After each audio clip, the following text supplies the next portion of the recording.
പലതവണ ഹാദിയോട് നീ മതം മാറരുതെന്ന് പറഞ്ഞു. അത് എനിക്ക് ഇസ്ലാം മതത്തോടൊന്നും മോശമുണ്ടായിട്ടല്ല. പക്ഷേ നീ ഇനി മാറി അതിൻ്റെ പേരിൽ ഈ തീവ്ര ഇസ്ലാമിസ്റ്റുകളും തീവ്ര ഹിന്ദുത്വവാദികളും കൂടി അടിയുറങ്ങും. അത് ചെയ്യല്ല. ഞാനത് ഈ തീവ്ര ഹിന്ദുത്വവാദികളോടും പറഞ്ഞു. ഇപ്പം വേണമെങ്കിൽ ഞാൻ പറയാമല്ലോ.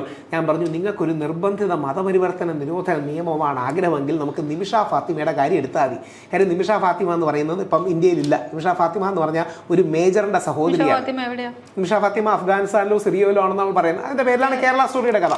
കേരള സ്റ്റോറി എന്ന് പറഞ്ഞാൽ നിമിഷ ഫാത്തിമയുടെ കഥയാണ്. അറിയാമായിരിക്കുമല്ലോ. അവരുടെ അമ്മയൊക്കെ ഞാൻ പേഴ്സണലി പരിചയപ്പെട്ടിട്ടുണ്ട്. എന്തായാലും ഇന്ത്യയിലില്ല. തൽക്കാലം ആസ് ഓഫ് നോ ഇന്ത്യയിലില്ല.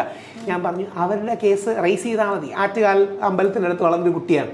അപ്പോൾ ഇതിൻ്റെ പ്രശ്നം എന്ന് പറഞ്ഞാൽ ഒരുപാട് കോംപ്ലക്സ് അണ്ടർ കറൻസ് ഉണ്ട്. എന്നോട് ഈ ഡീൽ ചെയ്ത പലരും പറഞ്ഞു, നിമിഷ ഫാത്തിമ നായരാണ്, ഈ കുട്ടി ഈഴവയാണ്, നമുക്കൊരു ഈഴവ മുസ്ലിം സ്പിരിറ്റ് ഉണ്ടാക്കാൻ ഇതാണ് നല്ലത്.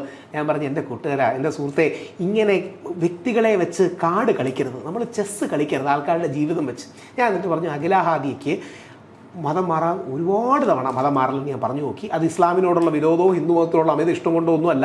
പകരം അങ്ങനെ മതം മാറി അത് സമൂഹത്തിൽ പ്രശ്നം ഉണ്ടാകും. പക്ഷേ അഖില ഹാദിയ മാറാൻ, അല്ലെങ്കിൽ തൻ്റെ നിലപാടിൽ നിന്ന് മാറാൻ തയ്യാറായില്ല.